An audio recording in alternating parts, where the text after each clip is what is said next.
que sí. Confírmenme que se ve bien, se escucha bien, pueden ver la presentación. Así arranco. Genial.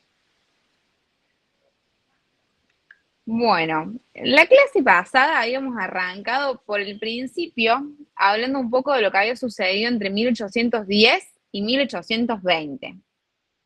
Empezamos hablando un poco del contexto internacional, luego hablamos de lo que pasó en la Semana de Mayo de 1810, lo que pasó en el Cabildo Abierto.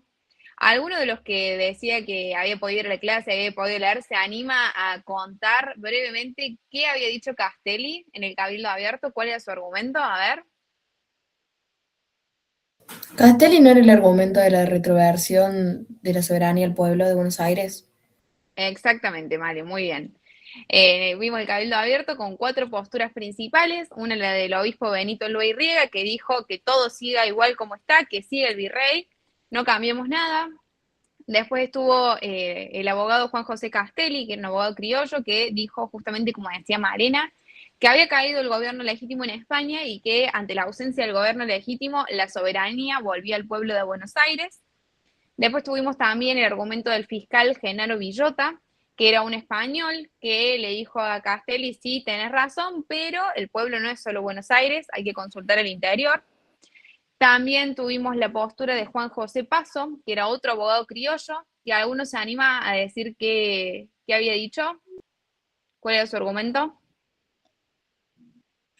Cristina creo que levantó la mano. Sí. Estaba de acuerdo con Castelli y con Villota, pero planteé que tiene que ser todo como rápido, porque no podía demorarse. Claro, él lo que va a decir es que está de acuerdo con el argumento de Juan José Castelli, de la retroversión de la soberanía al pueblo, que está de acuerdo con lo que dice Villota, que el pueblo no es solo Buenos Aires, pero que no había que demorarse. Entonces, que el pueblo de Buenos Aires tenía que tomar la decisión ya de formar una junta provisoria y que después esa junta de gobierno llamara a los pueblos del interior. Después estuvimos hablando un poco de los primeros gobiernos patrios, de que primero tuvimos una primera junta presidida por Cornelio Saavedra, con 2 secretarios, Mariano Moreno y también estaba ahí Juan José Paso.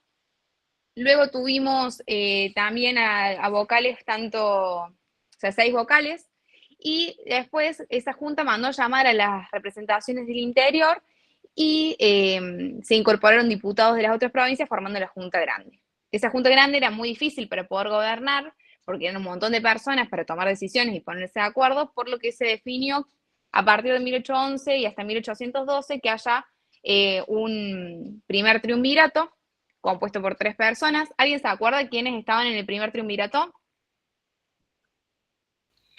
Chiclana, Paso y Zarratea, ¿no eran? Así es, muy bien, Diego. Y después, por sus actitudes centralistas, porque cerraron la Junta Grande y un montón de otras cuestiones más, se terminó cambiando la composición del triunvirato y tuvimos en 1812 un segundo triunvirato. ¿Alguien se acuerda quiénes estaban? Rodríguez Peña, Jonte y Paso. Así es, Álvarez Jonte, Rodríguez Peña y se mantuvo Paso, que estaba en el primero. Después hablamos mucho sobre lo que pasó con la asamblea del año 13, que es súper importante, una asamblea que quería declarar la independencia y dictar una constitución, y aunque no logró esos 2 objetivos, sí logró un montón de cosas súper importantes. ¿Alguno se anima a contar alguna de las cosas que logró la asamblea del año 13? Creó el himno, la moneda propia. La abolición del vientre y el documento. ¿Surge el directorio? A ver, ¿quieren que bajemos todo? O sea, los que tienen levantadas las manos, ¿quieren hablar o las tenían levantadas de antes? No sé si Cristina, Aurora, Renzo, Brenda. Yo, ¿Alguien quería decir alguna cosa más? Lourdes, Morena. en 1813, los vientres libres. La libertad de vientres, muy bien. La abolición de la mita y el yanaconazgo.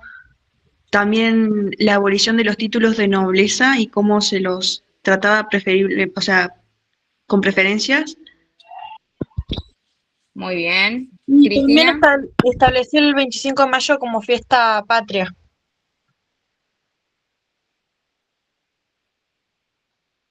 Cristina, vos querías decir algo que habías levantado la mano y ahí que escribiste en el chat.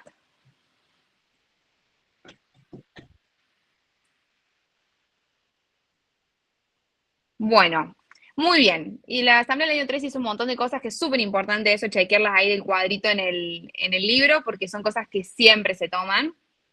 Sí estableció un himno nacional, que tengamos una moneda propia, que ya no usemos una moneda con la cara de los reyes de España, que tengamos eh, más libertad de España en la cuestión, digamos, religiosa, que nuestras autoridades de la iglesia no dependen de ellos, que los españoles que estuvieron en cargos militares o religiosos y que no tuvieran ciudadanía se volvieran para España y varias cuestiones más. Crearon el directorio, un nuevo sistema de gobierno unipersonal en el que una sola persona ejercería el gobierno hasta 1800, o sea, desde 1814 hasta 1820.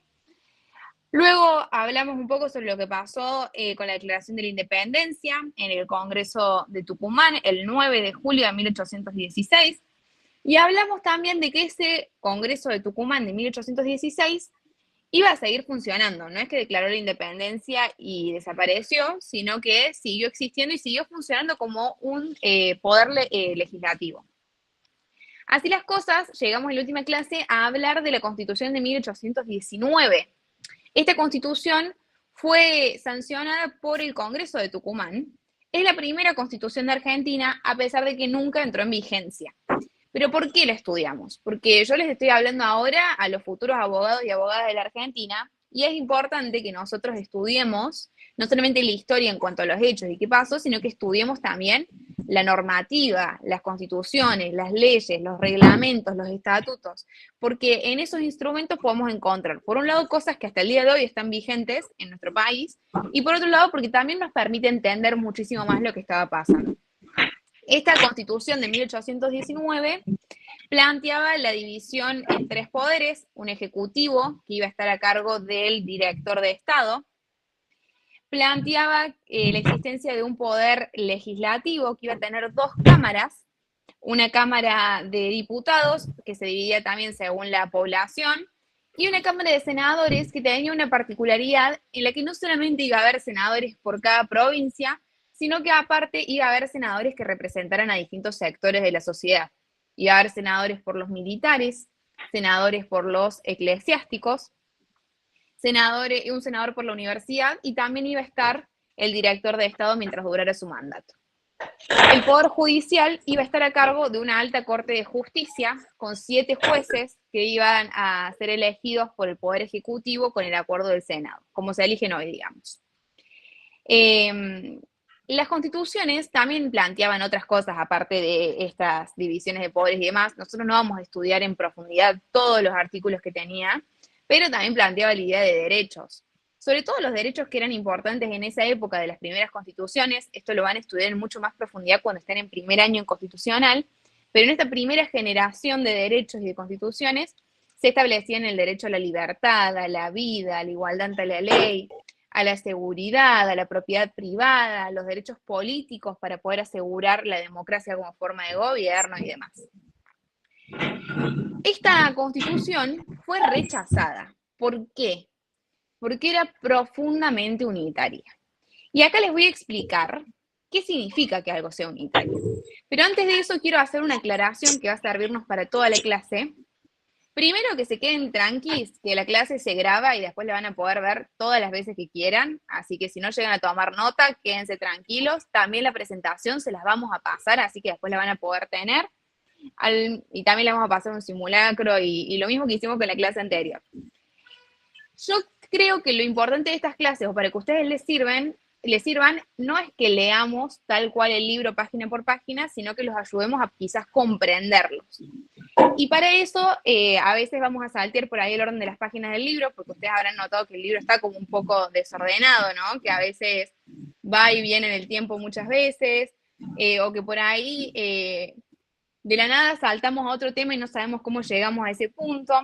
Entonces yo por ahí le voy a dar un poco más de contexto Yo les voy a ir aclarando cuando haya cosas que son súper importantes, que realmente se las van a tomar, y también les voy a ir avisando o aclarando cuando haya cosas que por ahí no estén en el libro.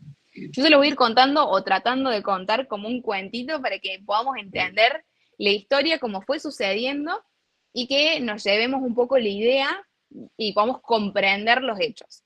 La idea no es que lo aprendamos de memoria, sino que ustedes puedan realmente comprenderlo, así lo pueden fijar ese conocimiento más fácil. Volviendo entonces a lo que nos compete, habiendo hecho esa aclaración, y bueno, obviamente también que cuando haya dudas, ustedes me preguntan y podemos ir frenando de clase en cualquier momento, yo voy a ir leyendo el chat también. Volvemos entonces a hablar de por qué rechazaron esta constitución por ser unitaria. Nosotros tenemos por un lado lo que es la forma de gobierno, que en eso estábamos más o menos de acuerdo todos, ¿no? En la idea de una república con división de poderes en poder ejecutivo, legislativo y judicial. Pero otra cosa muy distinta es la forma de Estado, no de gobierno. La forma de Estado tiene que ver con cómo se distribuye ese poder. Para eso tenemos dos visiones o dos modalidades que van a definir un poco lo que va a suceder en todos estos años que vamos a ver en esta clase. Los unitarios creían en un solo nivel de poder, que era un gobierno central fuerte en Buenos Aires y que no haya independencia de las provincias. Es decir, que este gobierno fuerte en Buenos Aires, este gobierno central, era también quien iba a determinar quién era el gobernador de las provincias, cuáles iban a ser sus constituciones internas, etc. Por otro lado, había una visión federal de Estado que planteaba que sí, tenía que existir un gobierno central fuerte, con división de poderes, con un montón de facultades, con la representación de las relaciones exteriores, etcétera, pero que además tenía que haber un segundo nivel de gobierno, de poder, que era el de las provincias que tenían que ser autónomas y poder elegir a sus autoridades, poder dictar sus normas, poder resolver sus asuntos. Después, mucho tiempo después, vamos a empezar a discutir también la autonomía municipal, pero en este momento no. Entonces tenemos dos visiones. Los unitarios creían en que haya solamente un gobierno fuerte central que definiera todo, y los federales creían que sí, tenía que haber un gobierno central nacional, pero que además tenía que haber gobiernos provinciales con autonomía, con capacidad de elegir a sus gobernadores en cada provincia, de dictar sus propias constituciones y demás. Esta constitución de 1819 no respetaba las autonomías provinciales.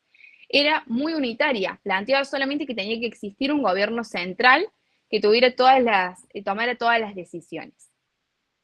Entonces, ahí veo que Lourdes dice que no entendía la división.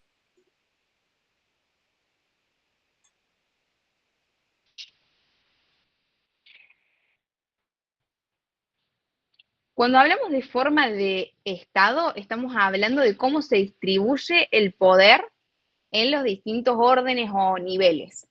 Los unitarios planteaban que solamente tenía que existir un nivel de gobierno, de poder, que era el gobierno central, nacional, que iba a tener todo el poder.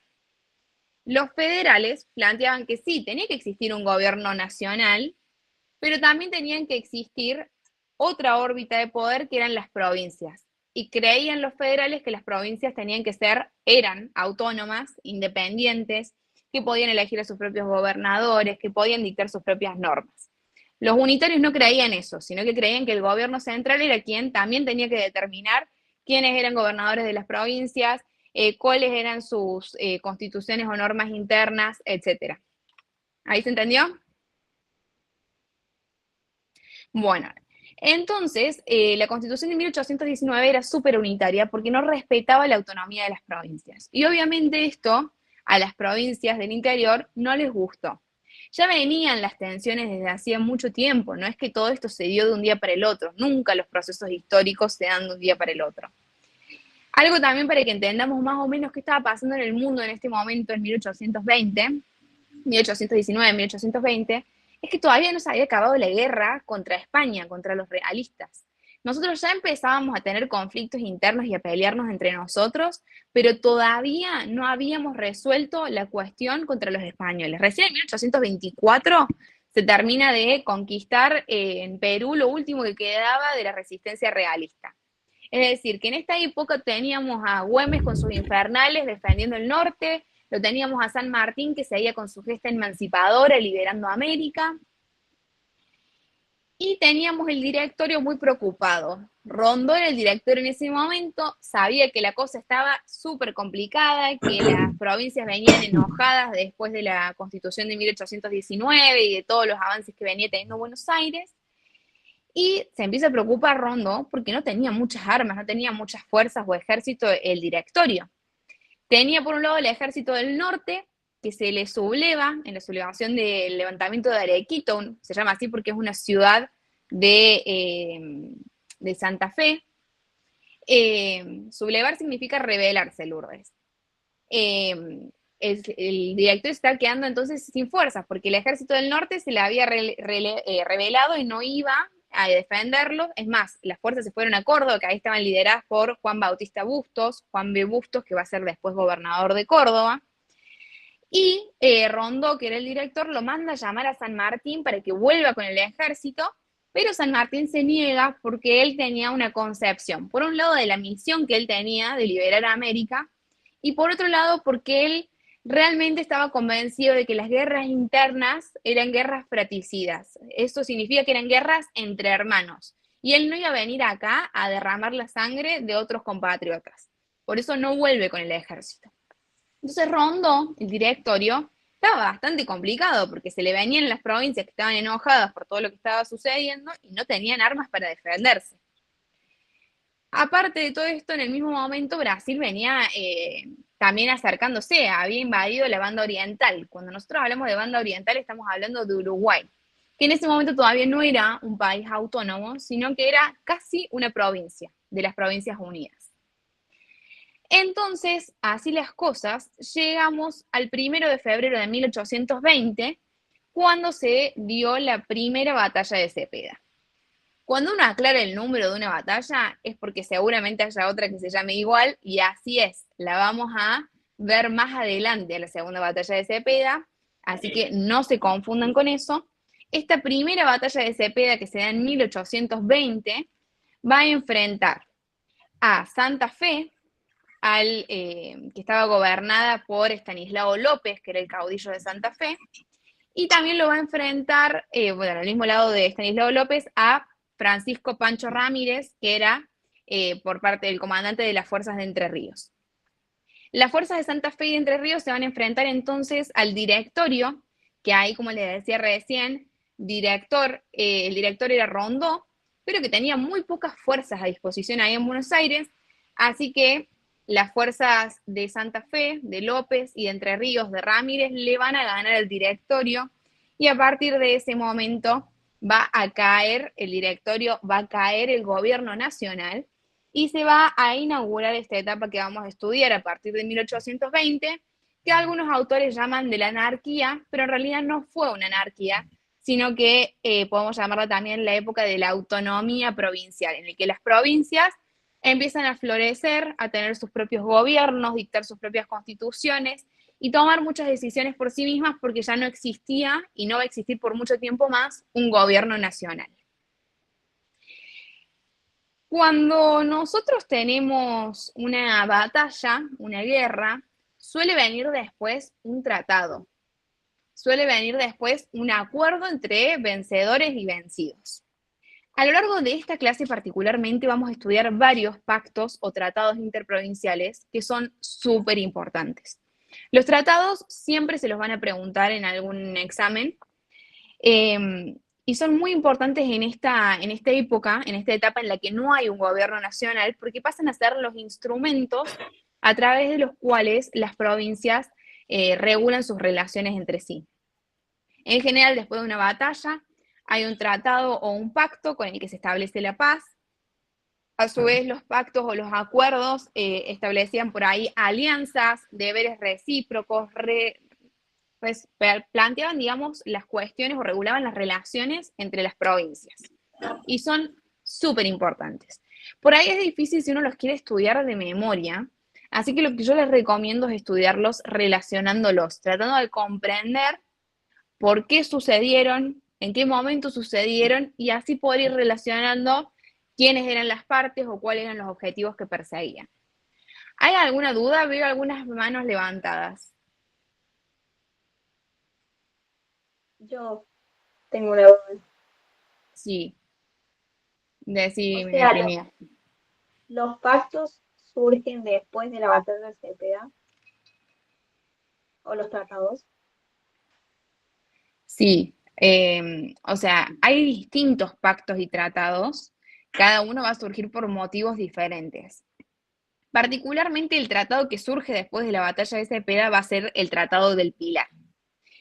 Como nosotros tuvimos una batalla, que fue la batalla de Cepeda, en la cual se enfrentaron Santa Fe, Entre Ríos contra el Directorio, son las partes que se enfrentaron en el conflicto las que van a firmar este tratado. Acuérdense que la batalla de Cepeda fue el 1 de febrero.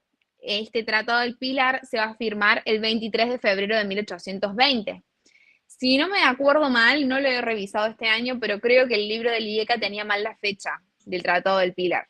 La fecha correcta históricamente es el 23 de febrero de 1820, pero cualquier cuestión, digamos, yo no creo que les vayan a preguntar con día y con mes, pero si llegaran a hacerlo, tanto la opción que sucedió en la realidad como la opción que dice el libro son las que deberían tomarles como correctas. Bueno, entonces tenemos, ahí veo, Lourdes, me parece que estás desordenada en el tiempo, porque lo que me parece que lo que estás hablando es algo que va a venir bastante más adelante. Vamos a ver la cuestión de la aduana de Buenos Aires bastantes años después de donde estamos ahora. Ahora estamos viendo lo que es el Tratado del Pilar, que dispone la paz después de lo que fue la batalla de Cepeda.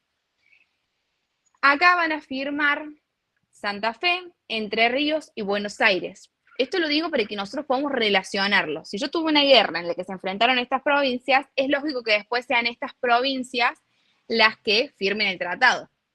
Lo primero que va a hacer el tratado, obviamente, es disponer el cese de hostilidades, o sea, que se acabe la guerra, que se acaben las agresiones y disponer la paz. Este tratado plantea, además obviamente de la paz, una amnistía. ¿Qué significa eso? Perdonarle a ambos bandos los delitos que cometieron o las muertes que causaron durante la guerra. Entonces, lo primero que hace este pacto es declarar la paz y la amnistía. Por otro lado, va a establecer que se tiene que organizar de vuelta el gobierno nacional y que se tiene que organizar de forma federal, que es lo que decíamos recién, de plantear que existe un gobierno nacional, pero que también se reconozca la autonomía de las provincias.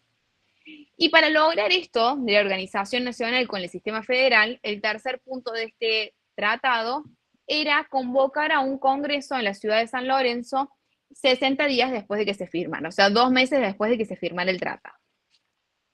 Cuando este tratado, el texto, se conoce en Buenos Aires, lo conocen los directoriales, que eran los partidarios del directorio que venía de antes del gobierno anterior, la verdad que no les gusta nada, porque plantea una forma de gobierno federal con la que ellos no estaban de acuerdo. Acuérdense que venían de ser los que bancaban la Constitución unitaria.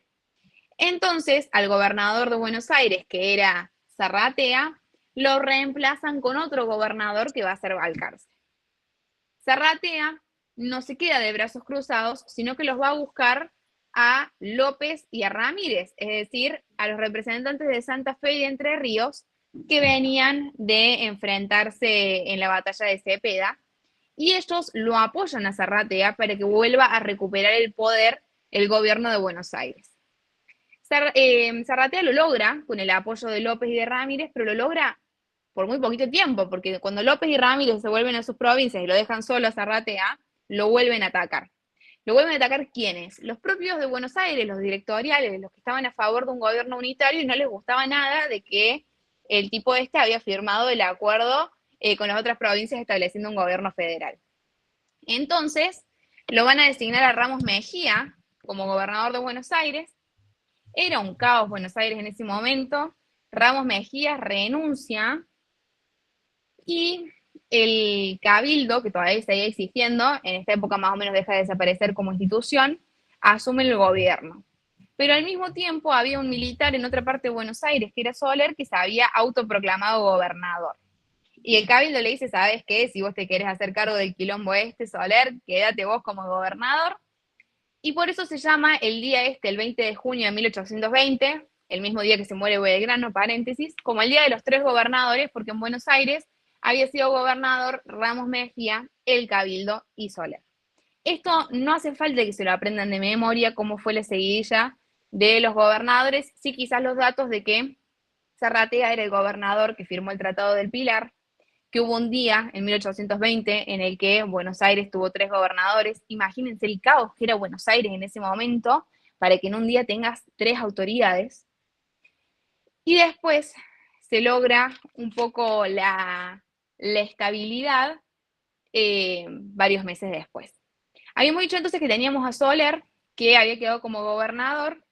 López, el gobernador de Santa Fe, vuelve a Buenos Aires, le gana a Soler, lo ponen a Dorrego, los porteños, como su gobernador de Buenos Aires.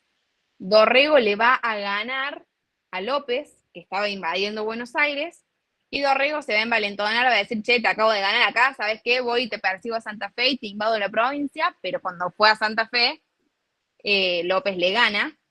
Entonces vuelve a Buenos Aires derrotado Dorrego, y ahí en septiembre de 1820 lo nombran a Martín Ramírez como gobernador.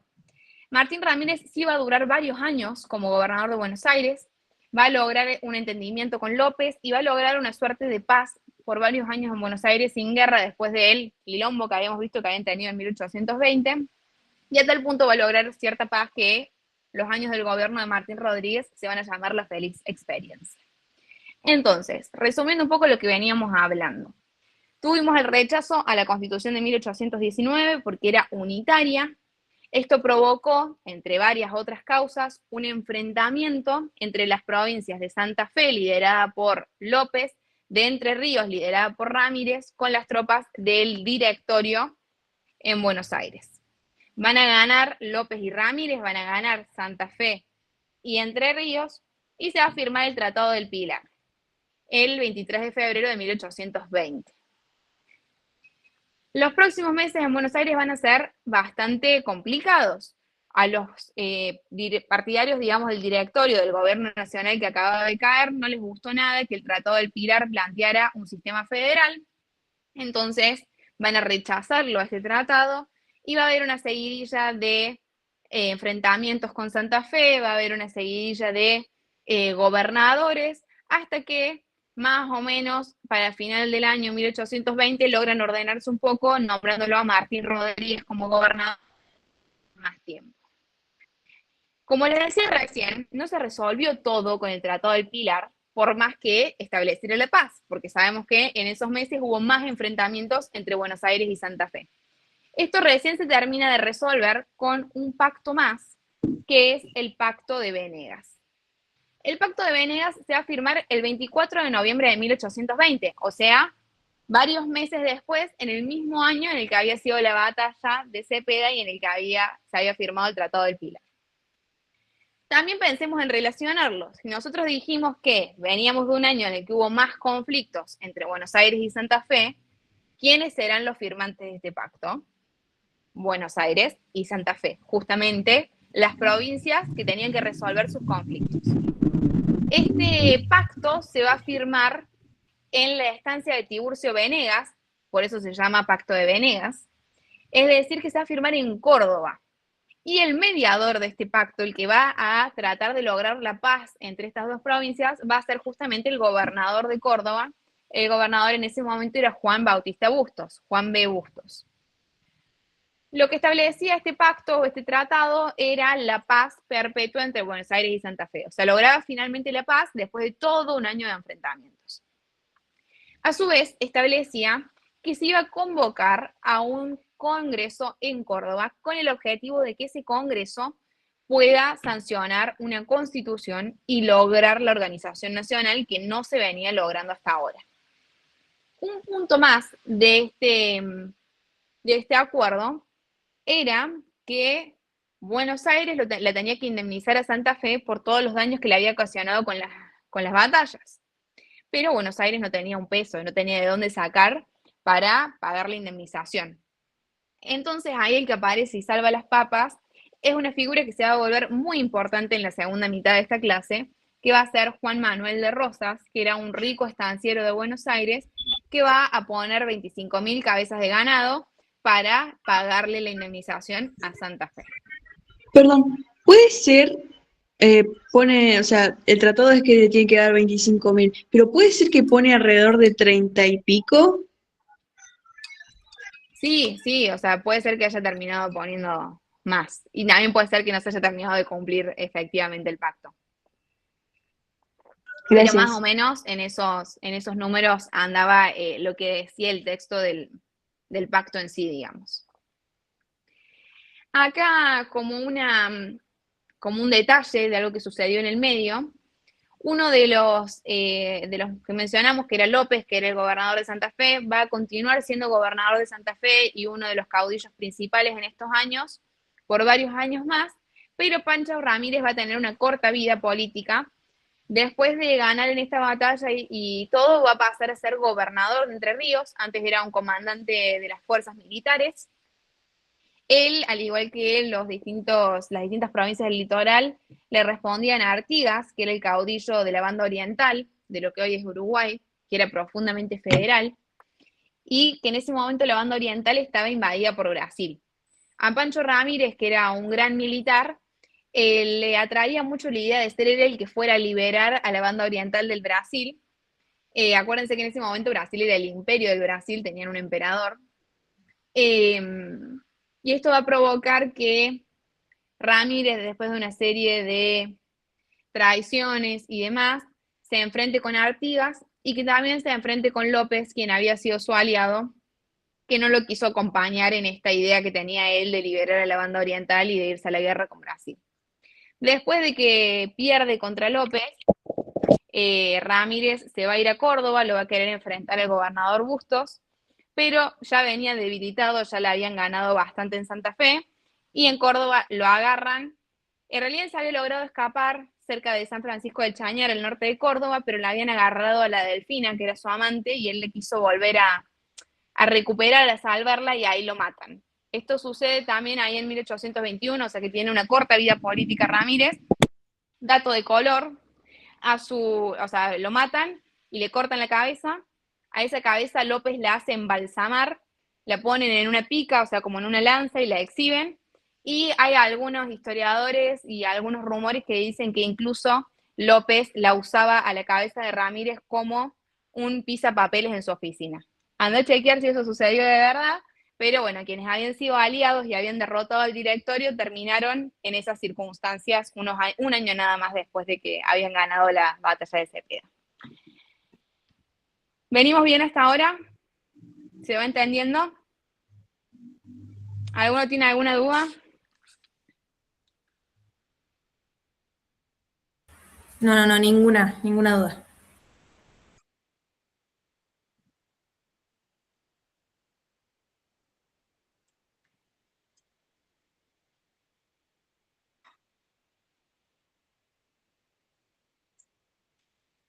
Bueno, seguimos entonces.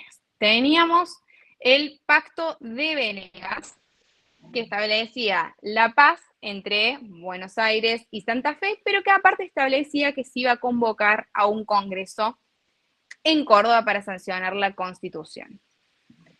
Este congreso en Córdoba se iba a celebrar en 1821. El gobernador Juan B. Bustos, que era el gobernador de Córdoba, que les había contado que era uno de los generales que estaban con el Ejército del Norte y que fue protagonista de la sublevación de Arequito.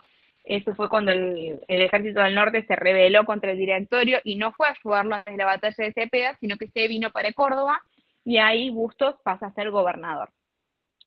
Bustos realmente quería la organización nacional. Él creía en que era necesario sancionar una constitución, en que era necesario organizar el gobierno nacional, y por eso insistía tanto o intentó hacer las gestiones para lograr este congreso. Y aparte que fuera en Córdoba, porque él también quería ser protagonista de este proceso. Las provincias envían diputados, o sea, llegan a que Córdoba se estaba predisponiendo todo para tener a este congreso, pero en Buenos Aires, que se acuerdan que les había dicho que estaba Martín Rodríguez, que va a ser el que más dure como gobernador después de todo el lío que habían tenido en 1820, lo nombró como ministro de gobierno a Bernardino Rivadavia, otro personaje que vamos a ver un poquito más adelante. Bernardino Rivadavia no estaba muy de acuerdo con que se haga este congreso en Córdoba, por varios motivos. Primero porque, como habíamos visto en el Tratado del Pilar, estaba esta idea de que sea un gobierno o una constitución de carácter federal, y esto a los porteños no les gustaba tanto. Y por otro lado, tampoco le gustaba la idea de que sea Bustos y en Córdoba quienes lideraran el proceso de organización, sin que sean los protagonistas Buenos Aires. Entonces, lo que va a hacer Bernardino Rivadavia es sabotearle el Congreso a Bustos. Iba a empezar primero a dar vueltas, primero que le daba órdenes distintas todo el tiempo a sus diputados, o sea, a los representantes de Buenos Aires, hasta que los representantes de Buenos Aires se cansan, renuncian y se van. Y después de eso, al final los van siguiendo todos los demás diputados porque se creía que sin Buenos Aires, sin la provincia grande, no había forma de sancionar una constitución.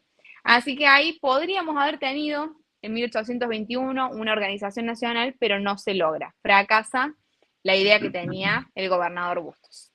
Ahí alguien levantó la mano. ¿Tienen alguna duda?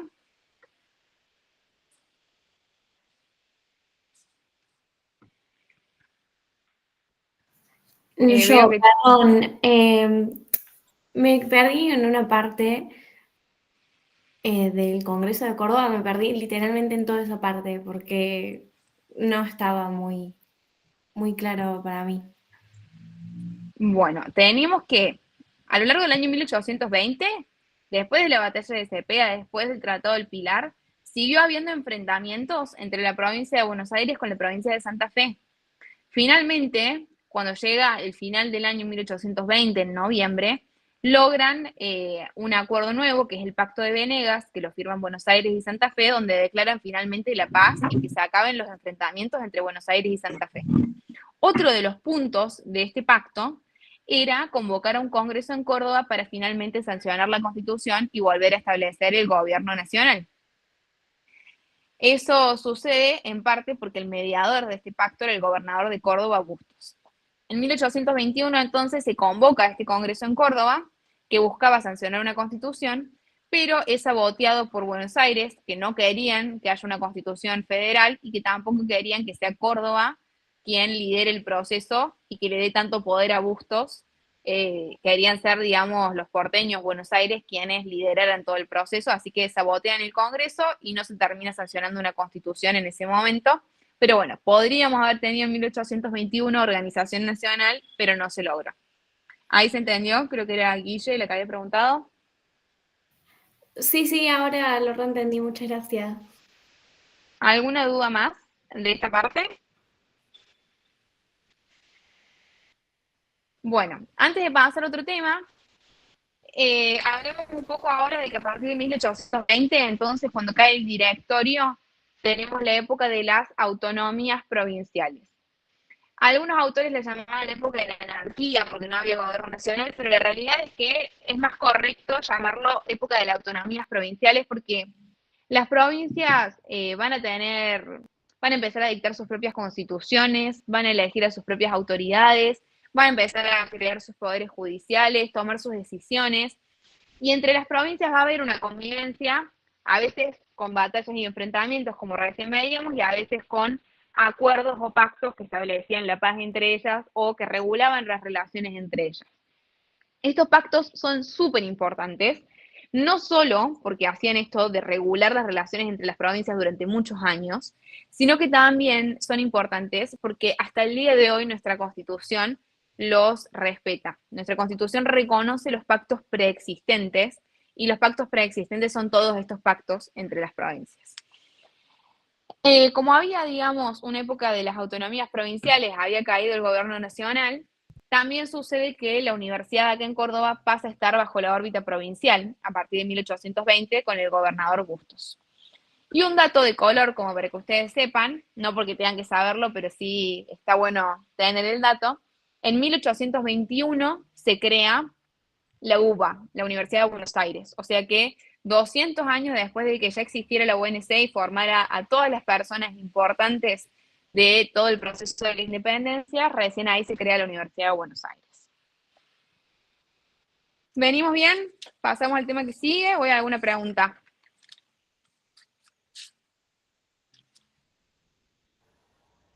Hola, quiero hacer una Sí. consulta. Por ahí yo tengo mi resumen y tengo el libro al lado y vos das algunos detalles que no están en el libro, ¿puede ser? Sí, eso es lo que había aclarado al principio. Lo importante o lo que ustedes les van a evaluar es lo que está en el libro. El libro a veces es difícil de comprender porque va y viene en el tiempo, porque no sigue el orden cronológico, porque les falta contexto. El objetivo de esta clase es que nosotros veamos todo lo que está en el libro, pero que no veamos solo eso, porque si yo a ustedes les leyera acá las páginas del libro, que es lo mismo que pueden leer solos, quizás no serviría tanto, sino que la idea es que yo les pueda dar el contexto que a ustedes les permita comprender lo que dice el libro. Por ahí el libro te habla de los pactos aislados, sin tener por ahí tan explicado lo que pasó en el medio o cómo llegamos a cada uno de ellos, y por ahí eso hace que sea re difícil de estudiarlos. O al menos eso a mí me pasaba cuando yo estudiaba el IECA. Yo les voy a ir aclarando cuando haya cosas que esté diciendo, como dije varias veces en la clase, que por ahí no están en el libro, pero que está bueno saberlas como para poder entender lo otro. Y también les voy a avisar cuando haya cosas que sí o sí les van a tomar y que son re importantes como para que ustedes hagan especial hincapié en eso. Ok, gracias. Bueno, otro de los pactos o tratados que tenemos para estudiar es el Tratado del Cuadrilátero. Este va a ser un pacto que se va a firmar el 25 de enero de 1822. Como yo les decía recién, es importantísimo que para poder aprendernos los tratados y los pactos no intenten estudiarlos de memoria. A ver, si alguno tiene una memoria privilegiada y se los puede acordar, bárbaro, pero por ahí sucede de que se empiezan a mezclar las fechas, se empiezan a mezclar los nombres, son muchos pactos. Así que yo les recomiendo intentar relacionarlos. Si yo digo Tratado del Cuadrilátero, el nombre propio me sugiere que son 4 las partes, porque hubo 4 provincias que firmaron este pacto o este tratado. Son las provincias del litoral: Santa Fe, Entre Ríos, Buenos Aires y Corrientes. ¿Se acuerdan que yo les había dicho que Brasil, el imperio del Brasil, había invadido la banda oriental, o sea, o lo que hoy es Uruguay? Bueno, estas provincias, que si ustedes piensan en el mapa son las que más cerca están de Uruguay, estaban bastante preocupadas porque tenían miedo de que en cualquier momento las tropas del Imperio del Brasil vinieran y los invadieran. Entonces firman este tratado del cuadrilátero para poder protegerse o defenderse. ¿Y qué es lo que dice? Que vamos a hacer una alianza ofensiva-defensiva entre estas provincias. ¿Qué significa eso? Que si atacan a una de las provincias, las 4 se iban a unir y unir sus fuerzas para defenderse. Entonces, si venían los brasileños por Santa Fe, las 4 provincias iban a ir y iban a ayudar a Santa Fe. Y lo mismo si sucedía a cualquiera de las otras provincias. Esto lo hacen justamente para protegerse ante esta amenaza. ¿Venimos bien? ¿Alguna duda de acá? Una duda. En Sí. 1820, digamos que la universidad estaba en manos de las autonomías provinciales, ¿o no? Claro, eso es lo que decía recién. En 1820 va a pasar la universidad a la órbita de la provincia de Córdoba y en ese momento era el gobernador Juan Bautista Bustos. Esto va a ser así hasta 1854, que lo vamos a ver más adelante, que ahí pasan a la órbita de la nación, como es hasta el día de hoy, digamos, Universidad Nacional. Gracias. Bueno, seguimos entonces. Ahora va a empezar a aparecer otra figura muy importante, que es Bernardino Rivadavia, que va a ser muy importante en estos próximos años. No es una figura nueva de la política. Bernardino Rivadavia, si ustedes se acuerdan, venía de ser secretario del Triunvirato, o sea, ya venía de varios años moviéndose en los círculos políticos. Había estado también muchos años en la época de las luchas por la independencia en Europa, actuando como embajador, y ahí había forjado muchos vínculos con los británicos, con los ingleses, que eso lo vamos a ver, que después va a tener repercusiones más adelante. Es una figura histórica que a mí en lo personal no me gusta mucho. Yo considero que en muchas cosas que hizo ha sido un traidor a la patria, pero también es verdad que es el primer presidente. Ahora vamos a ver cómo llegó a serlo. Veníamos entonces de la caída del gobierno nacional y que durante varios años había autonomías provinciales y no había un gobierno nacional. Se convoca en 1824 a un nuevo congreso. A veces hablamos de los congresos y les ponemos los años, ¿vieron? Como decíamos, el congreso de 1816 y demás. No significa que esos congresos estuvieran solo en el año que tienen el nombre. El congreso de 1824 duró varios años más, pero le decimos con ese nombre como para más o menos ubicar de qué congreso, con qué conformación estamos hablando.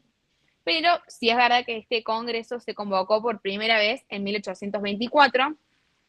Lo convoca Martín Rodríguez, que era el gobernador de Buenos Aires y que Rivadavia era su ministro de gobierno, y lo convocan para sancionar una constitución. No va a ser lo primero que haga este congreso porque había muchas discusiones. Como hablábamos antes, teníamos más o menos algunos acuerdos. Estábamos todos de acuerdo en que queríamos la forma republicana de gobierno, o sea, que haya división de poderes. Pero no estábamos de acuerdo en la forma de Estado, porque había algunos que querían una forma de Estado unitaria y otros querían la forma federal. ¿Algunos se anima a explicar, a ver, cuál es la forma de gobierno unitaria?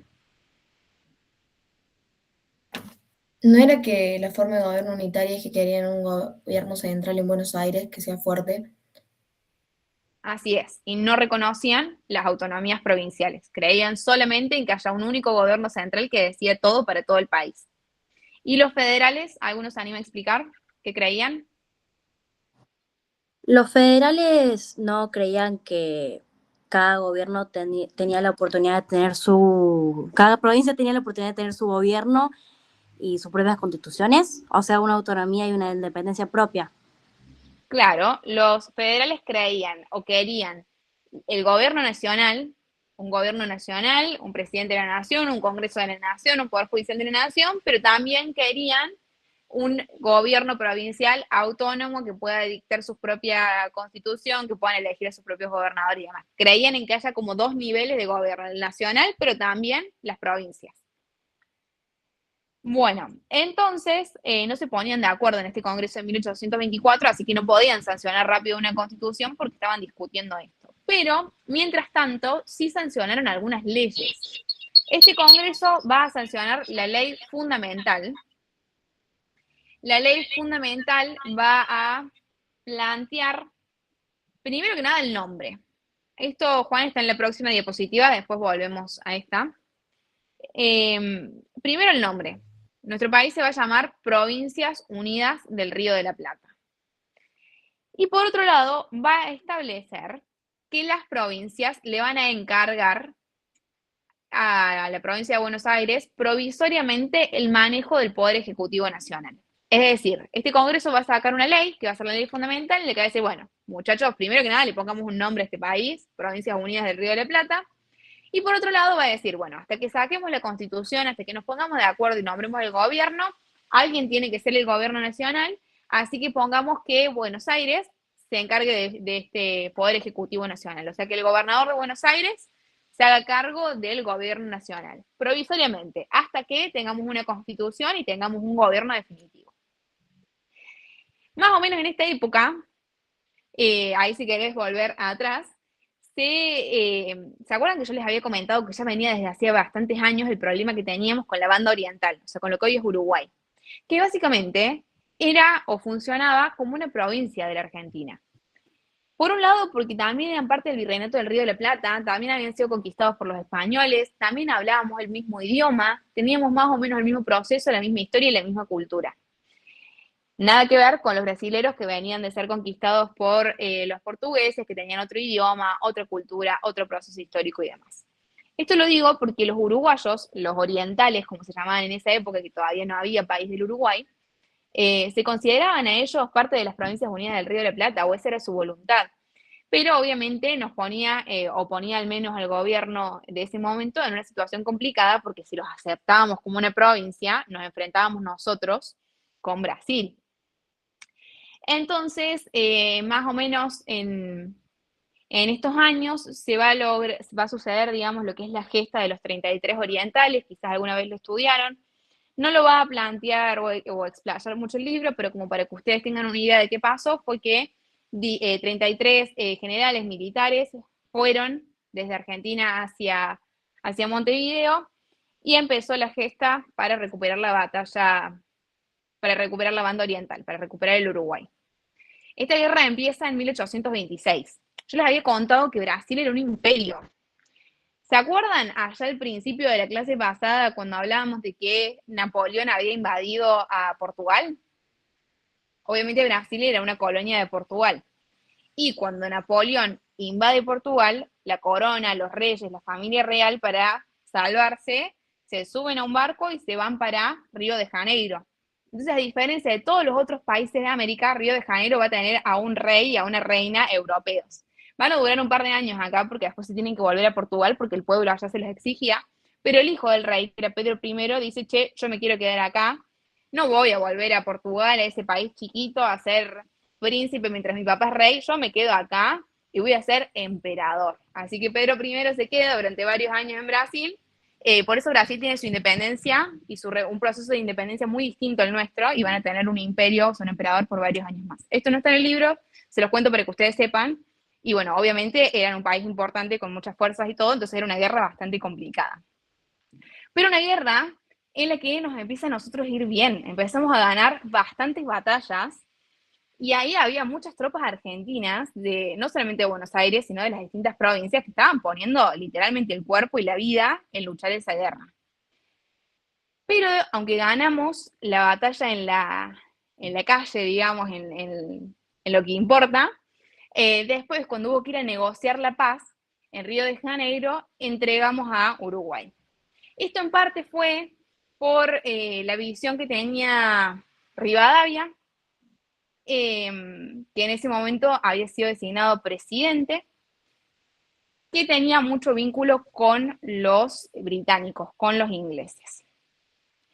Rivadavia es nombrado presidente mientras dura esta guerra, a través de la ley de presidencia, que ahí si querés pasar a la próxima diapositiva, porque lo que planteaban era, che, nosotros estamos en guerra, hay que tomar decisiones rápido, hay que poder negociar la paz, hay que hacer un montón de cosas, nosotros necesitamos un presidente de la nación que tenga la capacidad de tomar decisiones rápidas y de defendernos. Se dicta esta ley de presidencia, que la dicta el Congreso en 1824, y lo nombran a Rivadavia como presidente. Por eso lo que yo les comentaba de que Rivadavia pasa a ser el primer presidente de Argentina. Y acá, ojo, pregunta que puede ser trampa. Si yo les pregunto, ¿quién es el primer presidente de Argentina? Ustedes me pueden decir Rivadavia. Pero si yo les digo, ¿quién es el primer presidente constitucional? Me van a tener que decir Urquiza. Y si yo les digo, ¿quién es el primer presidente constitucional, pero con el país completo? O sea, con Buenos Aires incluido, me van a tener que decir Mitre. Esto para que lo tengan en cuenta y lean bien las consignas de las preguntas que pueden ser trampas. Porque en este momento pasa a ser presidente Rivadavia, pero todavía no teníamos constitución vigente. Pero bueno, si es el primer presidente, por eso le dicen hasta el día de hoy el sillón de Rivadavia al sillón del presidente. Lo cual a mí me parece bastante choto, porque no fue un buen presidente ni alguien que realmente apostó al desarrollo de nuestra patria. Y aparte dicen también, obviamente estas son cuestiones que es difícil de chequear, que en realidad el sillón en el que se sentaba cuando era presidente, cuando renuncia se lo lleva. O sea que ningún otro presidente se sentó de verdad en el sillón de Rivadavia. Que eso es como un mito. Anda a saber si efectivamente se lo llevó o no. Bueno, entonces dijimos que teníamos a Rivadavia siendo presidente, termina la guerra con el Brasil, nosotros habíamos ganado, pero entregamos la victoria en las negociaciones las negociaciones diplomáticas para el acuerdo, para el tratado, para poner fin a la guerra. ¿Esto por qué pasó? Porque se metió Inglaterra, como siempre se meten en todo. Como siempre se meten en todos los ingleses, ellos creían que para sus intereses era mejor que Uruguay sea una nación independiente. Ellos usaban esta frase o esta analogía de un algodón entre dos diamantes, siendo estos dos diamantes las dos potencias que eran Argentina y Brasil, y que haya algo en el medio en esa región para evitar tensiones, para favorecer el libre comercio, etc. Esto termina sucediendo a pesar de que los uruguayos, los orientales, querían ser parte de las Provincias Unidas y a pesar de que habíamos ganado la guerra. Ahí lo terminan mandando a su ministro de Relaciones Exteriores, Rivadavia, a negociar, digamos, esto en Río de Janeiro. Ahí se mete en las negociaciones el embajador inglés, que era Lord Ponsonby. Y a tal punto esto es tan armado que la Constitución de Uruguay, que está vigente hoy, esto no se lo van a tomar, pero sí para que ustedes lo sepan y si alguna vez viajan a Uruguay o lo que sea, la Constitución de Uruguay empieza con un tratado entre Brasil y Argentina en el que después de la guerra deciden que Uruguay va a ser un estado independiente. O sea, literalmente su constitución lo dice, que surgen de un acuerdo entre estas dos naciones que habían ido a la guerra. Esto obviamente provoca una crisis política súper grande, muchas tensiones, porque imagínense que todas las provincias habían mandado gente, que había un montón de argentinos que habían ido a luchar, que habían dejado la vida, que habían perdido a sus seres queridos, que habían ganado la guerra, para que después el tipo vaya y la entreguen las negociaciones. Así que empiezan a crecer las tensiones y obviamente Rivadavia termina renunciando. ¿Hay alguna pregunta de esta parte? Vi que ahí Sí. levantaron la mano. ¿Podría Sí. explicar la ley de la capitalización? Sí, ahí vamos. Bueno, entonces va a terminar renunciando Rivadavia y ni siquiera va a ser él el que llegue a firmar el tratado al final, sino que va a ser Dorrego.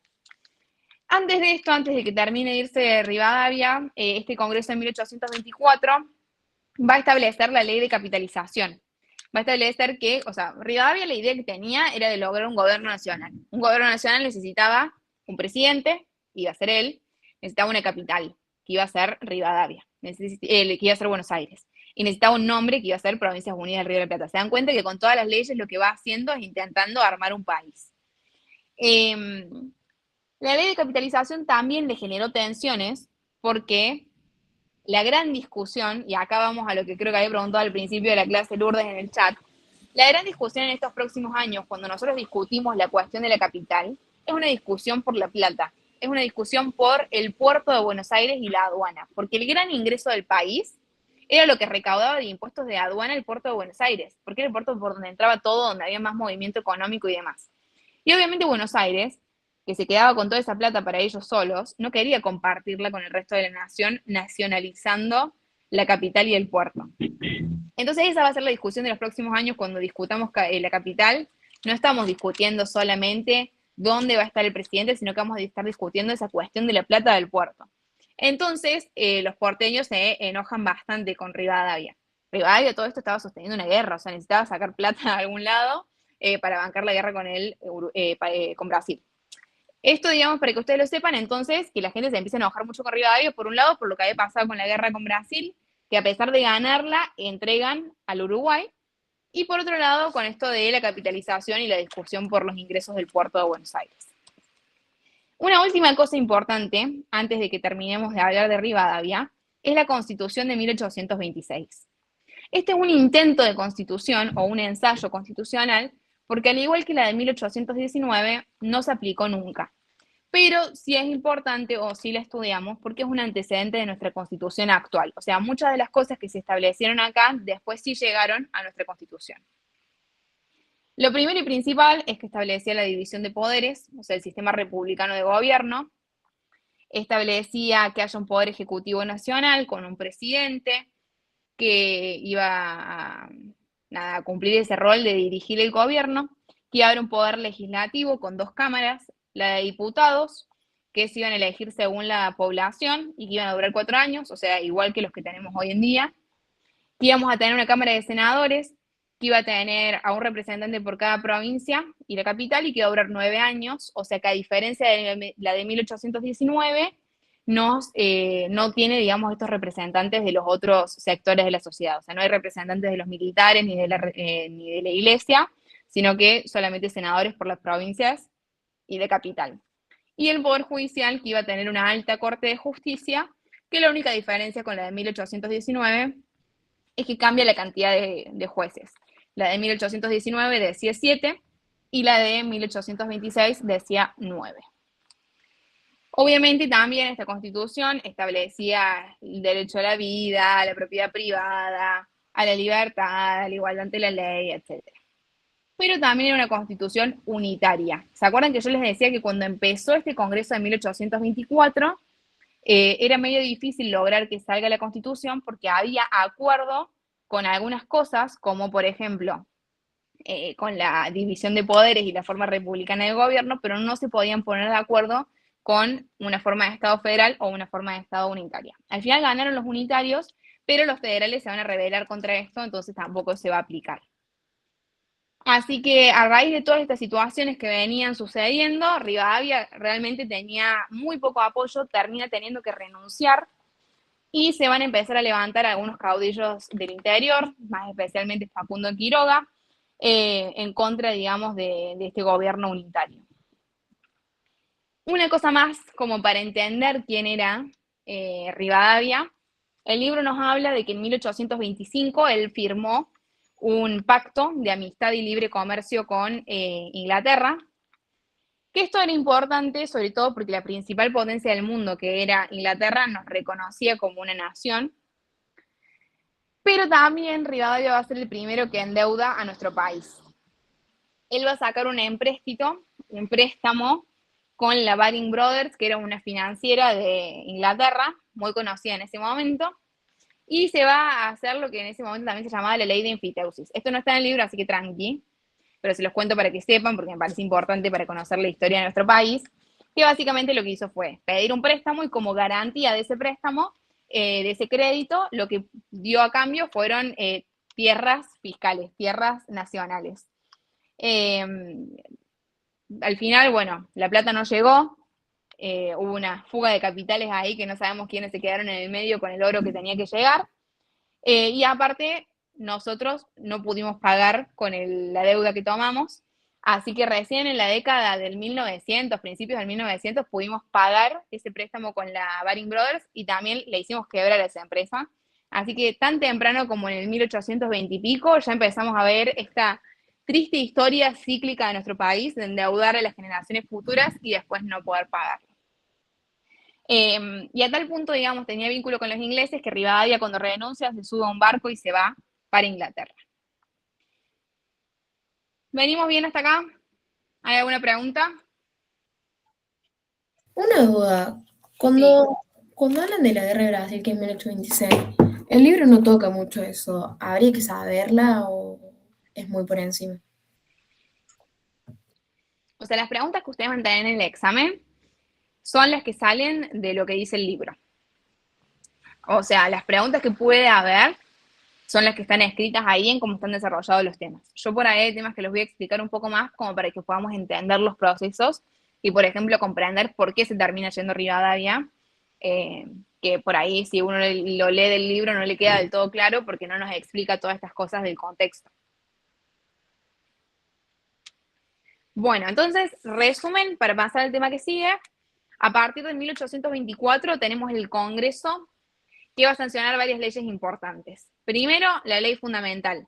Va a establecer el nombre de nuestro país, Provincias Unidas del Río de la Plata, y va a establecer que provisoriamente, o sea, provisorio significa que no es definitivo, que hasta que logremos la Constitución y el gobierno definitivo, mientras tanto, el gobernador de Buenos Aires se va a hacer cargo del Poder Ejecutivo Nacional, o sea, del gobierno nacional, como si fuera presidente, aunque no se llamaba así. Después de esto va a arrancar la guerra con el Paraguay, que va a hacer una guerra por ver quién se queda con la banda oriental. Nosotros vamos a ganar esta guerra, pero la vamos a entregar en las negociaciones. Ahí veo que alguien pregunta por la página de esto, está mal en el libro porque está un poquito más adelante, está en la parte que habla de Rosas, pero ahí está la parte del Congreso de 1824 con todas las leyes. O sea, adelanten 2 páginas más o menos en el libro y lo van a ver. Bueno, entonces, ley fundamental, tuvimos la guerra con Brasil, ley de presidencia. Como estábamos justamente en guerra y nos hacía falta una persona que pueda tomar decisiones, que nos pueda representar en las negociaciones, etcétera, etcétera, este Congreso va a sancionar la ley de presidencia y lo va a designar a Rivadavia como el primer presidente de la nación. Después vamos a tener también la ley de capitalización de Buenos Aires, que va a establecer que Buenos Aires sea la capital de la nación.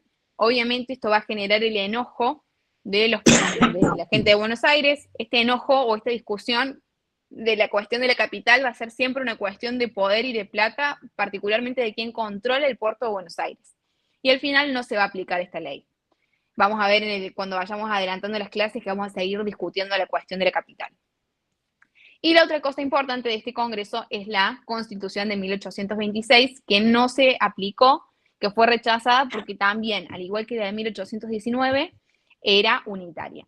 Pero sí estableció cosas importantes como la división de poderes, que haya un presidente de la nación, que haya una Cámara de Senadores y una Cámara de Diputados, que haya una alta corte como la Corte Suprema de Justicia y varias cuestiones más que hasta el día de hoy están en nuestra Constitución. ¿Se entendió todo esto? Pasamos al tema que sigue. Bueno. Entonces nos quedamos en la guerra con Brasil. Como renuncia a Rivadavia y se va exiliado a ser protegido por los ingleses, el que termina firmando este tratado para poner el fin, digamos, a la guerra y para terminar haciendo que Uruguay se constituya como una nación independiente va a ser Dorrego. Dorrego era gobernador de Buenos Aires, era un federal. El problema sucede cuando vuelven todas las tropas y los generales que habían estado luchando en la guerra con el Brasil. O sea, imagínense ustedes que viene la gente que acaba de dejar la vida para ganar una guerra y que se sentían traicionados porque después en las negociaciones, a pesar de todo lo que hicieron ellos dejando la vida en la lucha, habían entregado la banda oriental o a Uruguay. Entonces volvían, obviamente, muy enojados. Estos que vuelven, tenemos como dos personajes importantes que vamos a nombrar, que son el general Lavalle y el general Paz. Ellos venían con una idea unitaria.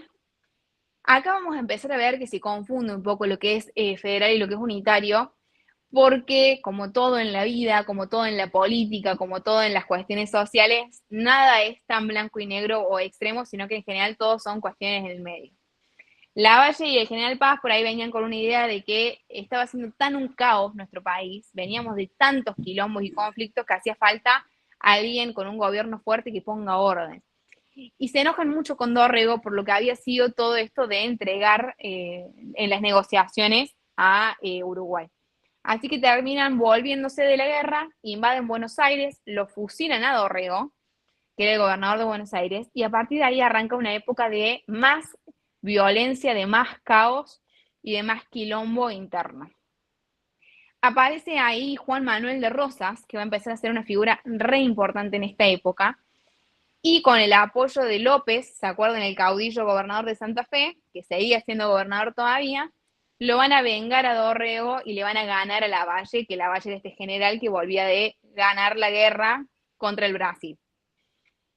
Llegan a un acuerdo entre ellos, Lavalle no lo matan, sino que se exilia, se va afuera del país, y empieza una época de bastante convulsión en Buenos Aires de vuelta, porque lo acababan de fusilar el gobernador, que era Dorrego. Así que lo ponen a Viamonte como gobernador de Buenos Aires. El otro que yo les decía que volvió de la guerra, recién hablamos de Lavalle, que se fue para Buenos Aires, es el general Paz. El general Paz venía de luchar en la guerra contra el Brasil, era un cordobés, un caudillo cordobés. Cuando viene acá, Lavalle lo manda a llamar y General Paz no lo ayuda, no le lleva sus tropas, sino que él vuelve directamente a Córdoba porque él quería ganar el poder en su provincia. Acá en Córdoba todavía estaba el gobernador Juan Bautista Bustos, Juan B. Bustos, y el General Paz lo va a enfrentar en una batalla que fue en la batalla de Tablada, o sea, una batalla que fue acá en lo que es el cerro, en la subida del Cerro de las Rosas. Bueno, ahí se dio la batalla y le va a ganar. Lavalle, con las tropas con las que venía la guerra del Brasil, le gana al gobernador de Córdoba, que tenía el apoyo de Facundo Quiroga, el caudillo de La Rioja, les gana.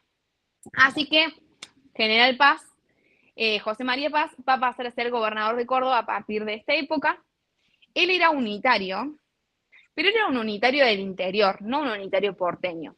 Él creía, el General Paz, que como estaba tan convulsionado el país, la única forma de lograr el orden, de lograr la paz, era con un gobierno fuerte que realmente tenga el control. También va a ser quien lidere la Liga Unitaria, porque, bueno, nada, va a unir a varias provincias que estaban cansadas del caos y de todos estos enfrentamientos y demás, y querían lograr el orden nacional, una constitución y la paz. En esta liga unitaria van a estar, bueno, Córdoba, Mendoza, San Luis, San Juan, Catamarca, Santiago del Estero, Tucumán, Salta, y del otro lado van a estar las provincias que eran las del litoral, Buenos Aires, Santa Fe, Entre Ríos, Corrientes, y iban a ser las provincias como federales. Se parecía que se venía la guerra, ¿no? O sea, por un lado estaban las provincias litorales y por otro lado estaba esta liga unitaria, cada uno estaba empezando a juntar tropas, parecía que se venía la guerra, ya estaban empezando a ver los terrenos donde se iban a enfrentar. Pero pasa una cosa, de estas casualidades que a veces suceden en la historia y en la vida, de que mientras el general Paz estaba viendo los terrenos para ver dónde iba a ser la batalla, se encuentra a un grupo de soldados del otro lado, de las provincias del litoral, que lo capturan. Así que la guerra esta entre la Liga Unitaria y las provincias federales nunca llegó a darse porque lo secuestran al líder de estas provincias antes y se disuelve esta Liga Unitaria. Pero bueno, a raíz de esto, de este enfrentamiento que se venía, las provincias del litoral, las provincias federales, habían firmado lo que era el Pacto Federal.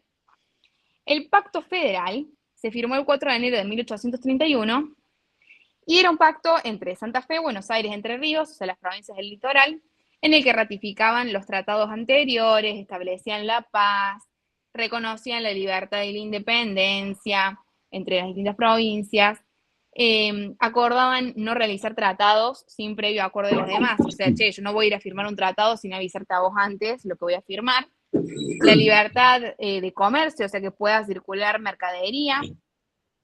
Y la idea de una alianza ofensivo-defensiva, que al igual que en el Tratado del Cuadrilátero que veíamos antes, implica que si invaden a una provincia, todas saltamos a defenderla. Y que si viene alguna invasión extranjera, nos unimos también para defendernos. Este es un pacto que va a ser súper importante, porque después de que no se da esta guerra, de que se disuelve la Liga Unitaria, se van a empezar a sumar todas las otras provincias, y a medida que se van a ir sumando, van a ir delegándole el manejo de las relaciones exteriores a Buenos Aires. Cuando hablamos de relaciones exteriores, hablamos de lo que sería la Cancillería, o sea, de quiénes son los que hacen acuerdos con otras naciones, quiénes son los que establecen la paz, la guerra, firman tratados y demás. Eso es delegar el manejo de las relaciones exteriores. Pero bueno, este pacto va a ser muy importante, va a ser el pacto que va a regir la relación entre las provincias desde 1831 hasta 1852. El Pacto Federal, como dice ahí en la presentación de pantalla, es el 4 de enero de 1831. Para ahí la pregunta en el chat. Entonces, en resumen, tenemos que terminó la guerra con el Brasil. Buenos Aires era un lío porque volvieron los generales que venían de la batalla, volvieron muy enojados porque habían ganado la guerra, pero habían perdido en las negociaciones diplomáticas. Lo matan, lo fusilan al gobernador de Buenos Aires, que era Dorrego. Esto lo hace el general Lavalle. A partir de ahí empieza a surgir la figura de Rosas, el liderazgo de Rosas en Buenos Aires.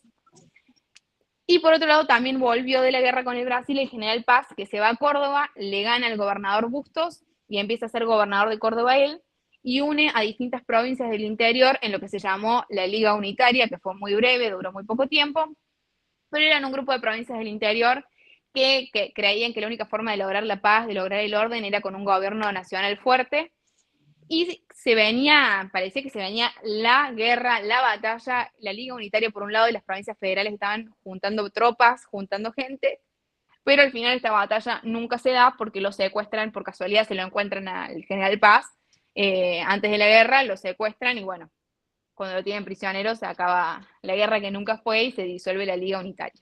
A partir de ahí, las otras provincias se empiezan a sumar a este pacto federal, que establece las bases del sistema federal, o sea, del sistema de cooperación entre las provincias, establece esto de la paz, de que haya, digamos, una alianza ofensivo-defensiva, que haya libertad de comercio, y a medida que se van sumando las provincias, le van a delegar el manejo de las relaciones exteriores a la provincia de Buenos Aires. ¿Venimos bien entonces? ¿Se entendió hasta acá? ¿Hay alguna duda?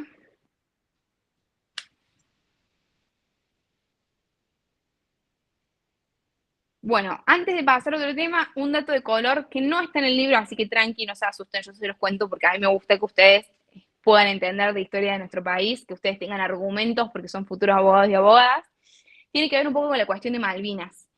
En 1800, bueno, obviamente las Islas Malvinas fueron descubiertas por españoles, o sea que eran parte de la colonia, igual que nuestra provincia y el resto de nuestro país. En 1820 ya había habido una expedición, habían mandado a un barco para ver qué onda las islas y qué sé yo. En 1829 mandaron una guarnición militar, o sea, como para que se queden ahí y las puedan cuidar a las islas. Incluso en 1831 viene un barco estadounidense que andaba por la zona y lo capturan, lo detienen, o sea, ya tuvimos un antecedente de defender esas islas, de defender la soberanía. Y en 1833, una fecha clave, viene un barco inglés y atacan a las islas y van a subir a toda la población que había ahí a un barco y la van a devolver acá a Buenos Aires. Esta fecha es clave porque más adelante en el libro, cuando veamos el siglo XX, vamos a hablar de la resolución 2065 de la ONU, que reconoce que, bueno, la cuestión de Malvinas entra al Comité de Decolonización. Justamente hay dos cosas. Por un lado, el principio de autodeterminación de los pueblos, que es el principio de cada sociedad a decidir quién quiere que la gobierne. Entonces, Inglaterra dice, che, hagamos un referéndum, principio de autodeterminación. Los que están en las Islas Malvinas dicen que quieren ser ingleses, chau, se resuelve la cuestión. Y la Argentina lo que va a decir es no, o sea, sí respetamos el principio de autodeterminación, lo que pasa es que en las Islas Malvinas hay una población implantada, porque en 1833 a los que había originariamente en esa isla los subieron a un barco, los sacaron de ahí y pusieron a ustedes una población. Entonces no podemos hablar de autodeterminación de los pueblos cuando el verdadero pueblo de ahí lo echaron. Eso como para que ustedes sepan, porque me parece que es importante que todos los argentinos sepamos esto de nuestras islas. Pero tranqui, que no está en el libro y no se los van a tomar. Bueno, el Pacto Federal, esto es re clave, así que estudienlo bien a la fecha, a las provincias y a los distintos puntos que tiene. Y sobre todo el punto clave de entender es que más allá de las provincias que lo firmaron originariamente, después se fueron sumando las otras provincias y que este pacto va a regular las relaciones entre las provincias entre 1831 y 1852. Sí, alguien dijo que tenía una pregunta. No, ya la respondiste, era hasta qué año había sido. Bárbaro. ¿Alguna pregunta más? Hola, sí, no llegué a escuchar. Después de que fusilen a Dorrego, ¿quién asume el poder? Ahí asume como gobernador Viamonte de Buenos Aires. Pero el que empieza a manejar el poder verdaderamente va a ser Rosas, a pesar de que un poquito después va a ser designado gobernador. ¿Alguna pregunta más? Gracias. Y yo tengo una pregunta. Sí. Justamente en el tomo se plantea esto de que por el pacto, el derrumbe de la Liga del Norte, ¿de qué se trataba esta Liga del Norte y cuál es la importancia que tiene en este momento para el pacto federal? No sé si vale la pena darle un poquito más de atención, si es relevante para el momento. Gracias. Sí, o sea, en un momento se unen, digamos, las distintas provincias del norte. Básicamente, al igual que hablamos recién con la Liga Unitaria, empieza a haber como una unión entre distintas provincias para proteger o tratar de hacer prevalecer los intereses que tenían en común. En general, todas las provincias, menos las del litoral, o sea, menos Santa Fe, Buenos Aires, Entre Ríos, en este momento de la historia, a diferencia de lo que sucede habitualmente, se vuelven como las unitarias, porque eran las que querían lograr, digamos, que se logre de una vez el gobierno nacional y que haya paz y orden, pero que, bueno, finalmente todo esto se diluye para ya 1831, cuando no lo capturan al general Paz, y bueno, a partir de ahí ya empieza a ser Buenos Aires y Rosas quienes manejen, digamos, o definan los destinos de la nación, digamos. ¿Hasta qué año el Pacto Federal? No escucho bien. O sea, el Pacto Federal no es que hasta un año, o sea, el Pacto Federal, si nos ponemos, digamos, puntillosos, sigue vigente hasta el día de hoy, digamos, porque es uno de los fundamentos de nuestra Constitución, pero hasta el año 1852 va a ser por ahí lo único que tengamos que regule las relaciones entre las provincias. Porque ya para 1852 vamos a tener, que lo vamos a ver en un ratito, el Acuerdo de San Nicolás, después vamos a tener la Constitución en 1853, ya va a empezar a haber otros instrumentos, todos esos instrumentos igual van a ratificar el Pacto Federal. Lo que pasa es que entre 1831 y 1852 no vamos a tener constitución, no vamos a tener un Congreso Nacional, no vamos a tener ningún otro elemento que regule las relaciones entre las provincias. Por eso es que entre estos años va a ser tan importante el Pacto Federal. ¿Se entendió? Sí, gracias. ¿Alguna pregunta más? Bueno, vamos a entrar entonces en la última parte de esta clase, que vamos a hablar de los caudillos y de Juan Manuel de Rosas en particular. Yo lo dejé un poco para el final, pero esto está al principio del capítulo. Nosotros tuvimos como una cuestión distintiva de nuestro proceso, que fueron los caudillos. Los caudillos eran los hombres fuertes de cada provincia, eran líderes de tipo carismático, líderes paternalistas. Cuando se habla de un liderazgo carismático o un liderazgo paternalista, estamos hablando de personas que lideraban o generaban seguimiento por sus personas, eran súper personalistas, la gente los seguía a ellos, porque eran simpáticos, porque eran carismáticos, porque sabían hablar, porque convencían a la gente. Del tipo paternalista es porque es un gobierno casi como si fueran un padre, esta figura de que es el que está en el gobierno, el que te cuida, el que te protege, esa es la idea de un liderazgo paternalista.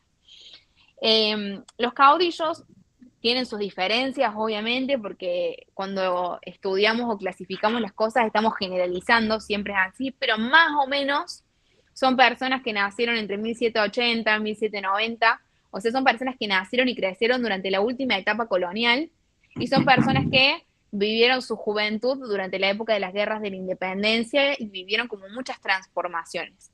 La mayoría de ellos venían de familias privilegiadas, la mayoría de ellos había podido o viajar o estudiar en la universidad, tenían recursos económicos.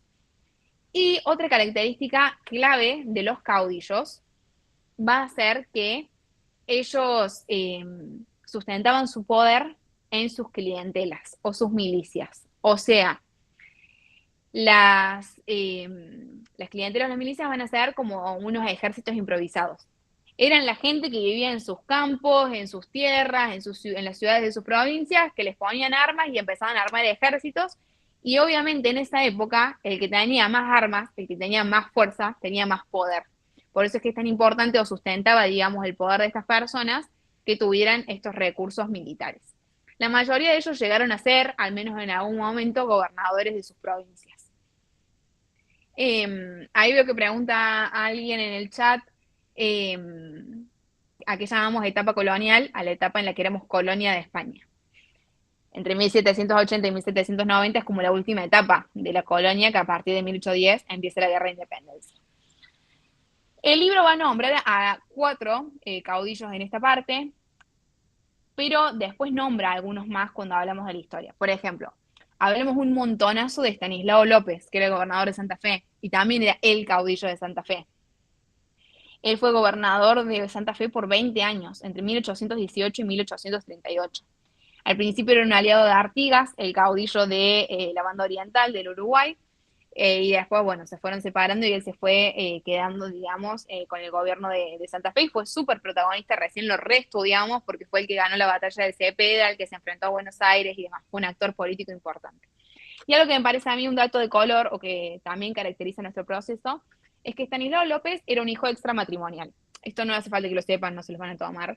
Pero un hijo extramatrimonial en esa época era como algo heavy, significaba que eras un hijo ilegítimo. Uy, se me cayó el auricular. Pero libre. ¿Qué cosa? Pero si era... ¿Me escucha, doctora? Sí, lo escucho. Si bien era un hijo extramatrimonial, pero era libre, ¿ya regía la ley de vientre o no? No tiene nada que ver una cosa con la otra. Sí, a partir de 1813 está la libertad de vientres, en la que los hijos de los esclavos pasan a ser libres. Ser un hijo extramatrimonial no significaba que eras un esclavo, pero sí era una cuestión que tenía que ver con la honra y la dignidad, porque en esa época era muy importante que los hijos fueran legítimos y nacieran del matrimonio. Porque los hijos que eran extramatrimoniales no tenían ni el apellido, ni podían heredar, ni nada. Es lo que se llamaba así, un hijo bastardo. Y esto me parece un dato de color porque en general demuestra, digamos, la capacidad que tenía este tipo, que a pesar de haber nacido con esas características personales, llegó a concentrar un montón de poder, y que también es una característica propia de nuestro país que vamos a ir viendo, en el que, a diferencia de lo que sucedía en otros lugares del mundo, por ejemplo en Europa, donde estaba tan instalada esta idea de la nobleza, de la aristocracia, acá muchos criollos lograron, digamos, realmente ocupar espacios de poder más allá de las condiciones en las que uno pudo nacer y las cosas que uno pudo tener. Pero eso es un dato de color nada más, tranqui, no se los van a tomar.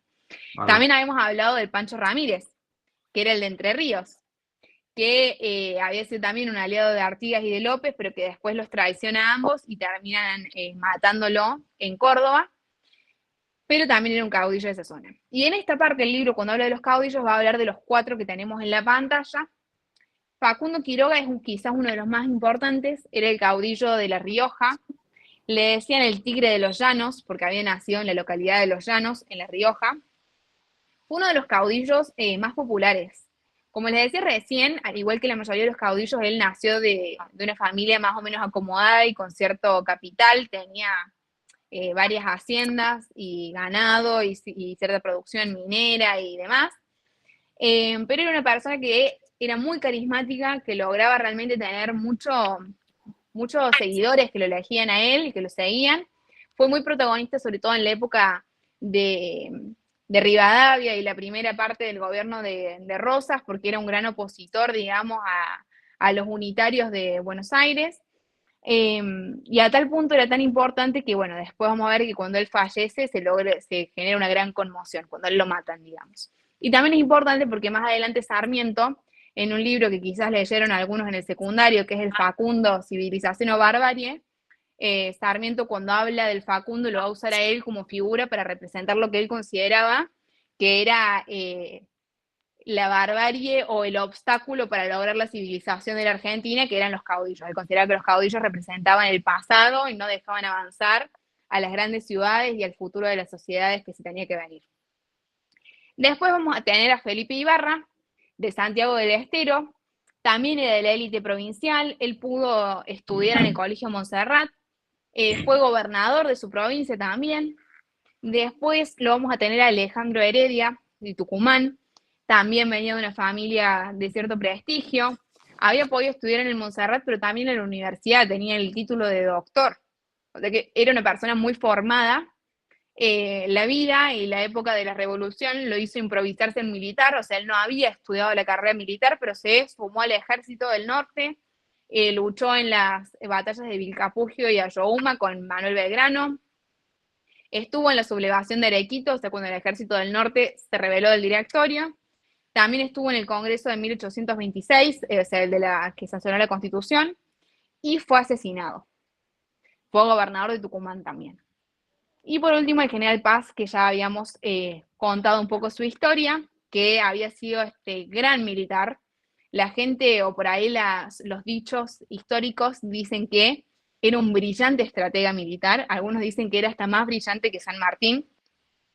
Había luchado en la guerra con Brasil, después vino, logró conquistar la provincia de Córdoba y ser gobernador. Era unitario, por un breve tiempo manejó la Liga Unitaria hasta que lo capturan.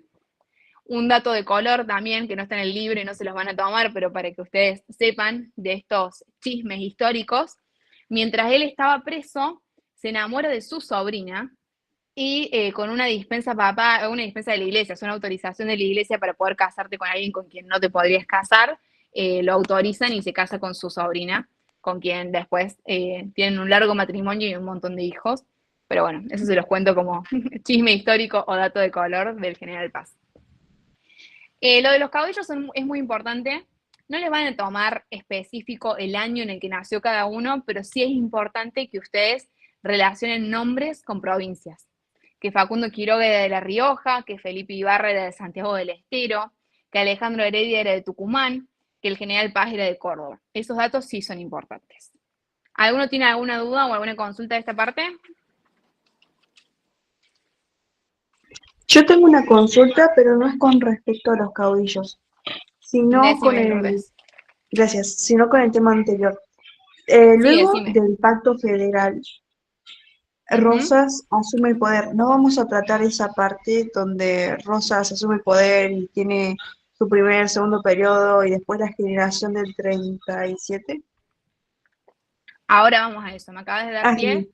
a la próxima diapositiva. Gracias. ¿Alguno tiene alguna pregunta de este tema que vimos hasta ahora? Bueno. No sé si ahí levantaron la mano, ¿hay alguna duda? Hola, sí. Sí, decime.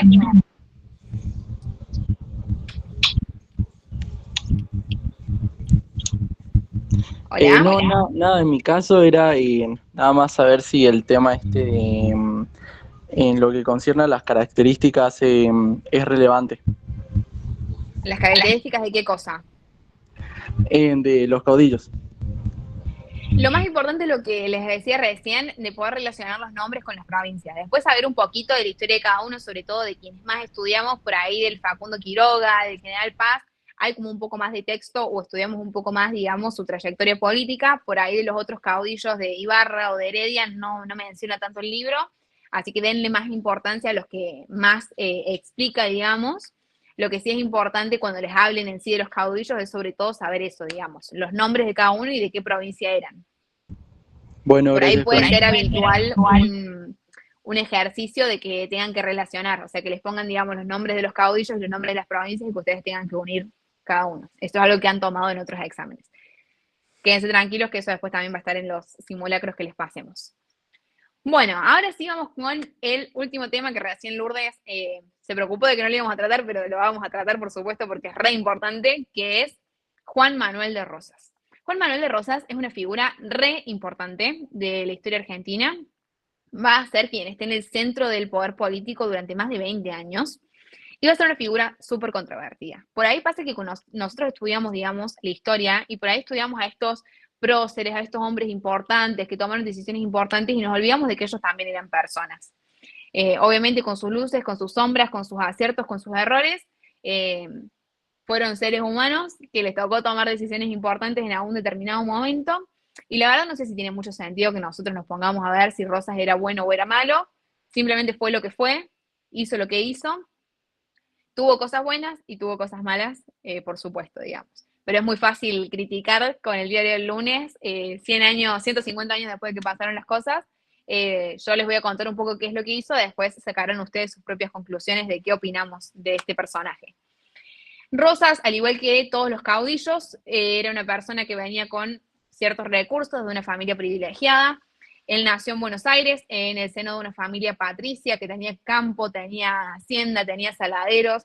Los saladeros daban mucha plata en esa época, chicos. Imagínense que era la época en la que no existían las heladeras, o sea que la única forma de comerciar carne era si la tratabas con sal, porque si no, no te duraba ni 2 días. Entonces tener los saladeros era como un negocio que daba mucha plata. Rosas era un líder popular, era un líder carismático y tenía una ventaja, que era que había logrado tener mucho diálogo, saber negociar con los gauchos y también con los indios.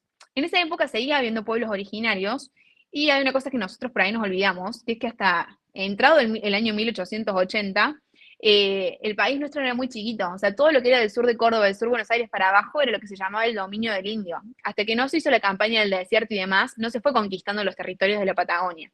Entonces sucedía mucho, o era un gran problema, que donde estaban las zonas de mayor producción agrícola, imagínense lo que es el sur de Buenos Aires, el sur de Córdoba, o sea, la pampa húmeda, muchas veces pasaba que venían los malones de pueblos originarios, de indios, y arrasaban, robaban cabezas de ganado, robaban producción, pero también se llevaban mujeres, se llevaban niños, o sea, era como un gran problema. Entonces a la gente le parecía como re importante que Rosas tuviera esta capacidad de saber negociar con los pueblos nativos.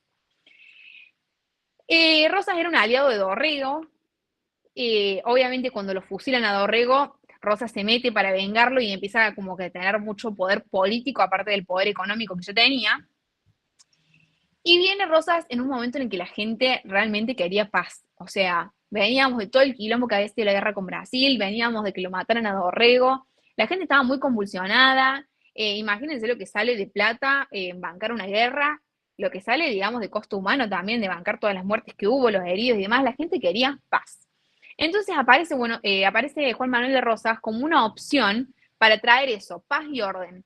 A tal punto que a él lo llaman por ahí el restaurador de leyes cuando asume.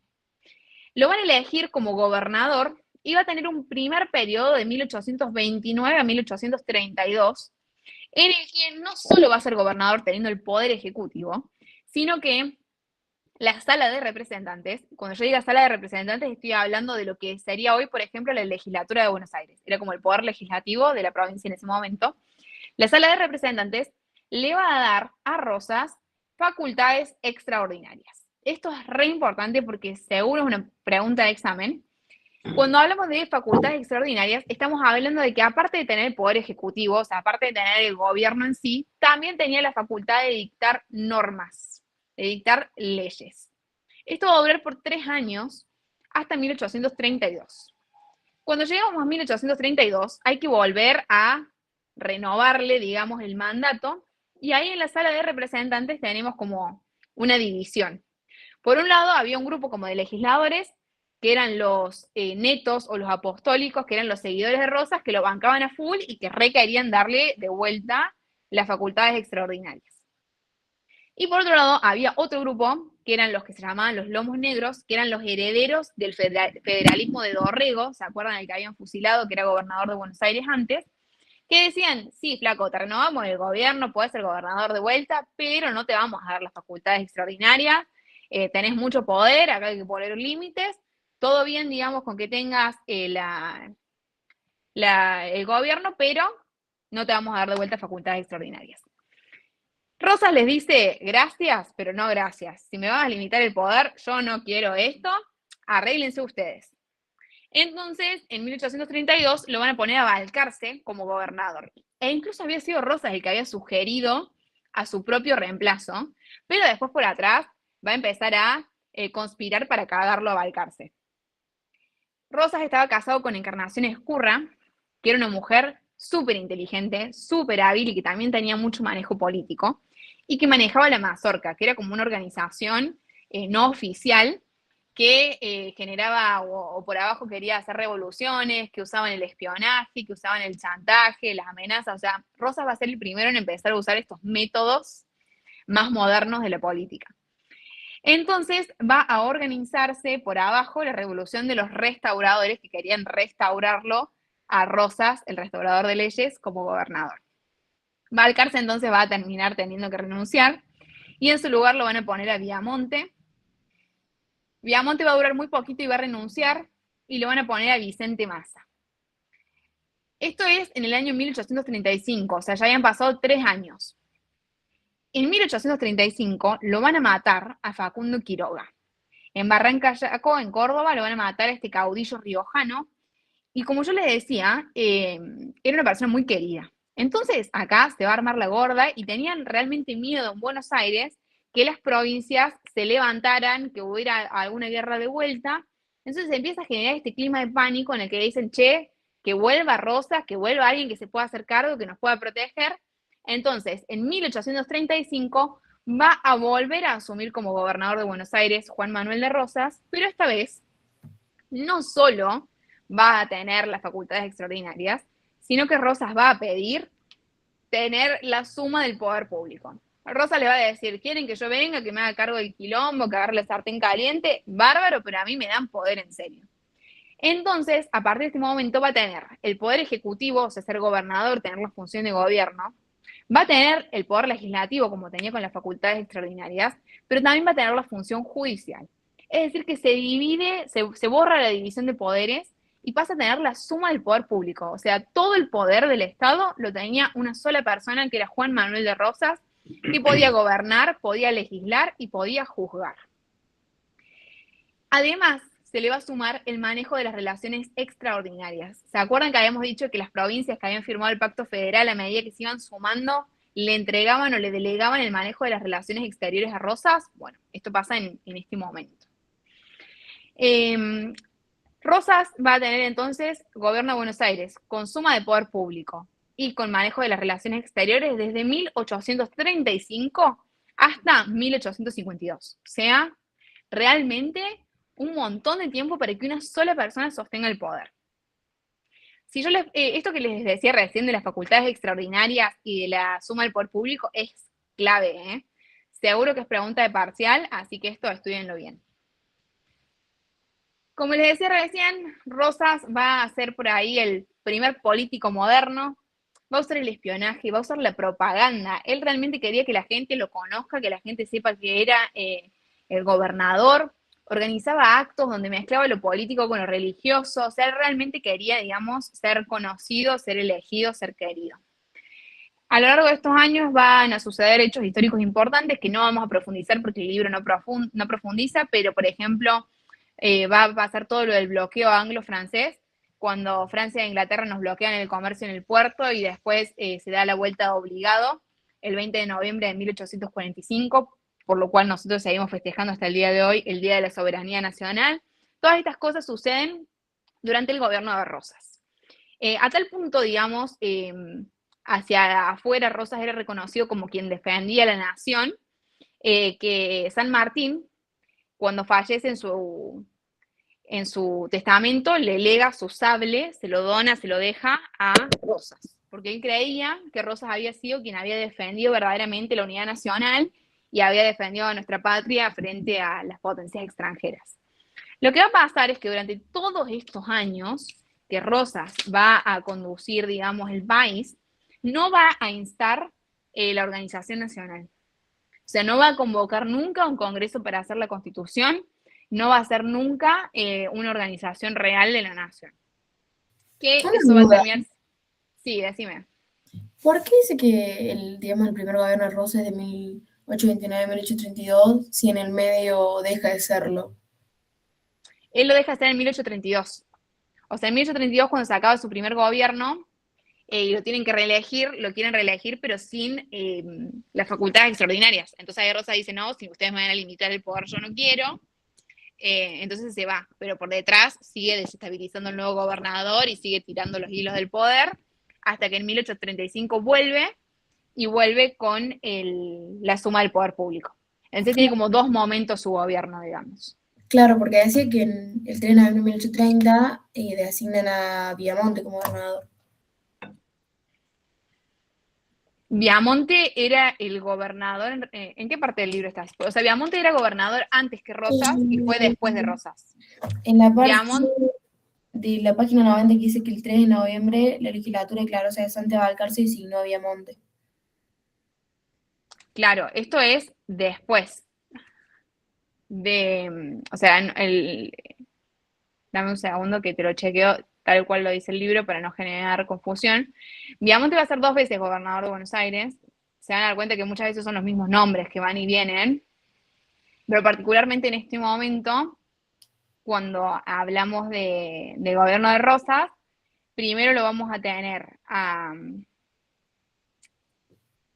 ahí el libro en realidad pasa de un año, viste que te dice 3 de noviembre, pero no te aclara el año.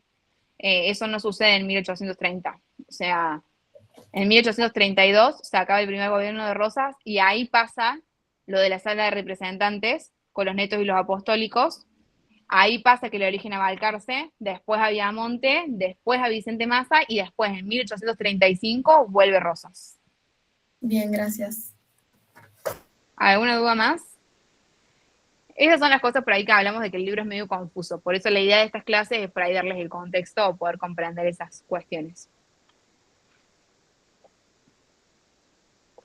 Bueno. Perdón, una pregunta. ¿Rosas vuelve en 1835 o 32? O sea, en 1832 se termina su primer gobierno y en 1835 vuelve a ser gobernador hasta 1852. Listo, gracias. Bueno. Y ahí se produce una cosa medio rara, digamos, durante el gobierno de Rosas, en la que él era federal, tenía este lema de federación o muerte, pero en realidad en sus manejos era un poco unitario, o sea, había una suma del poder público en una sola persona. Hay una cosa importante que también seguro se las toman porque les encanta tomar esto a los profes, que son las generaciones. En esta clase vamos a ver la generación del 37, la próxima clase van a ver la generación del 80. Cuando hablamos de generación, así como hablamos de la generación Z, estamos hablando de un grupo de personas que más o menos nacieron dentro de los mismos años, que más o menos tienen características comunes, que más o menos tienen las mismas ideas, el mismo marco teórico, estudiaron más o menos las mismas corrientes de pensamiento y que más o menos se desenvuelven en un mismo ámbito. Particularmente esta generación lleva este nombre porque en 1837 se abrió el Salón Literario de Marcos Sastre, que era un lugar en donde se reunía la élite intelectual, o sea, todos los que habían tenido la posibilidad de estudiar afuera, de influir, de estudiar, digamos, las distintas corrientes de pensamiento y autores europeos, y se juntaban a discutir de política, del futuro del país, un montón de cuestiones. Esto es importante porque acá hay nombres muy importantes, nombres como el de Echeverría, el de Alberdi, que va a ser quien escriba puntos y bases de partida, que va a ser la inspiración de la Constitución, Sarmiento, que va a ser presidente, y ellos lo que buscaban un poco era ofrecer alguna alternativa a la división o a la pelea entre unitarios y federales. Ellos querían lograr la organización nacional y el progreso de nuestro país, para que también fuéramos una potencia. En cuanto a las ideas, básicamente lo que ellos tenían era el romanticismo. El romanticismo es una corriente de pensamiento que viene de Europa. Obviamente todo lo que veíamos acá lo veíamos con delay, porque imagínense que las ideas surgían en un continente, se escribía, estas personas iban y estudiaban en Europa y volvían con esas ideas, o llegaban acá los libros y todo iba como un poquito después de lo que sucedía en Europa, lo cual era natural que sucediera en un momento en el que no teníamos WhatsApp, no teníamos mail, no teníamos internet. Pero básicamente, ¿se acuerdan que habíamos estudiado en la clase pasada cuando hablamos de los fundamentos de la revolución, de lo que era la ilustración o la filosofía racionalista?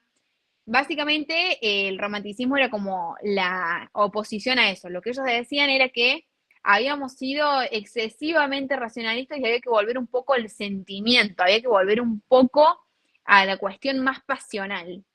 Entonces, como criticaban este exceso de la razón, buscaban estudiar la historia de los pueblos para encontrar la esencia del pueblo, para encontrar la característica o el ser del pueblo.